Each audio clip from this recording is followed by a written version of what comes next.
Uncomfortable digestive symptoms like gas, bloating, and irritable bowel can truly impact your life in a negative way. What's even more important is that poor gut health can negatively impact other areas of your health, like your skin, mood, brain, energy, hormones, and so much more. Your gut health is connected to so many other areas in your body. The most important step for supporting your gut health naturally is by removing things from your gut that shouldn't be there. So, what are these things? First, starting with foods, it's important to identify foods that are potential allergens and sensitivities or triggers. This is because these foods can result in uncomfortable symptoms like gas, bloating, frequent stools, loose stools. And so, what are these foods? It varies from person to person, but generally speaking, these foods can include gluten, dairy, sugar, eggs, nuts, and include soy for some. But at the end of the day, what may work for one person may not work for another.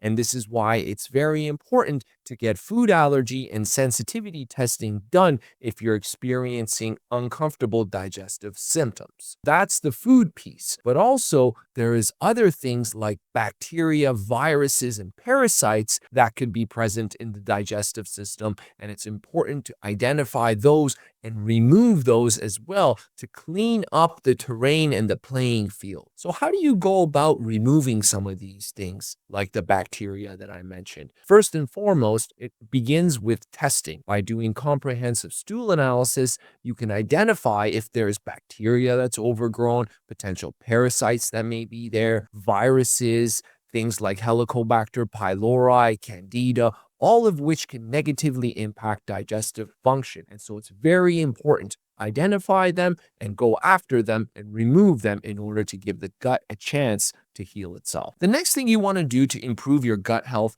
is support healthy levels of stomach acid and digestive enzymes. To do so, this begins by avoiding eating in a rush, because when we're eating in a rush and not chewing our food very well, we're missing out on that most important stage of digestive function, the first stage called the cephalic phase. And that is the part where the sight, the smell, and the taste of food stimulates the production of enzymes and acid in our stomach. And if we're eating on the go and just scarfing our food down, we're not engaging this process. So we're missing out on the production of enzymes and stomach acid, which can manifest as negative, uncomfortable digestive symptoms. And this is where supplementing with digestive enzymes comes in, because if we're deficient in some of these enzymes, we may want to explore replacing them with supplementation in order for us to more effectively break down and digest food. Because if foods aren't being properly broken down in the digestive system,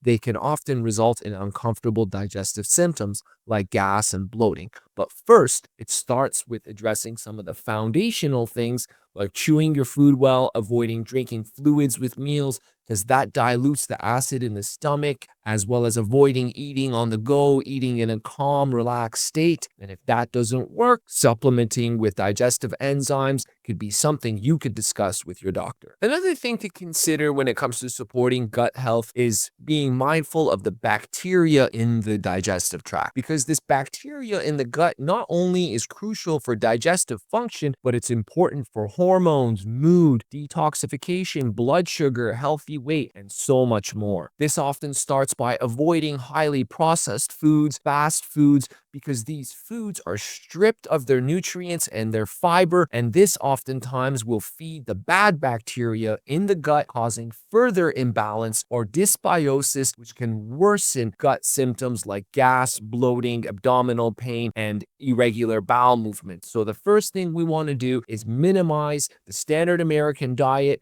fast food, processed food. Instead, we want to rely on whole foods, real foods, foods that are high in fiber and phytonutrients and plant foods, because what these foods do is they feed the beneficial bacteria in the gut. And when it comes to fruits, vegetables, and fiber, we want to aim for diversity, We want to try to eat the different colors of the rainbow because this promotes diversity in the bacteria in the gut. And that's what it's all about, making sure we have different strains of bacteria in our gut and not just one or two strains, because diversity is the key to a healthy microbiome. Of course, you want to start with a food first approach by avoiding some of these processed foods and fast foods and instead leaning on whole foods like I mentioned. But if that doesn't work, you may want to discuss supplementing with a probiotic with your doctor. And probiotics are simply beneficial strains of bacteria.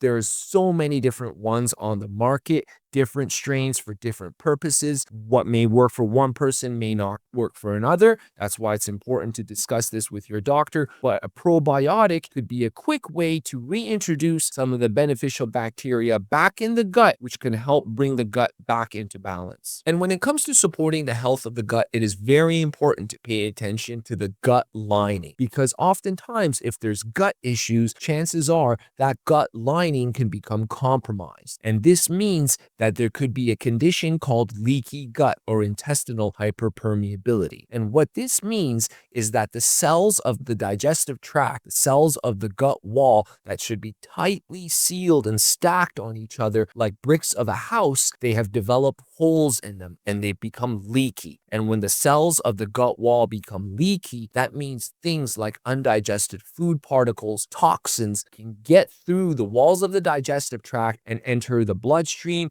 and impact the immune system in a very negative way. And so it's very important to always keep the walls of that gut lining in mind. And how do you do that? By addressing all the variables that we've discussed so far, making sure that we're working on digestive enzyme capacity, supporting stomach acid levels, paying attention to the bacterial balance in the gut, avoiding foods that are inflammatory and potential triggers and allergens. And by doing this, it relieves the stress off the gut, and from there we could support the gut lining with key nutrients like glutamine, omega-3s, short-chain fatty acids, all of which can help with the integrity of the gut lining and over time can help repair the gut lining. In results, can have optimal the gut function. I hope you enjoyed this video and learned some new ways that you can support your gut health naturally. And if you found this video helpful, be sure to subscribe to my channel for more videos on gut health to come.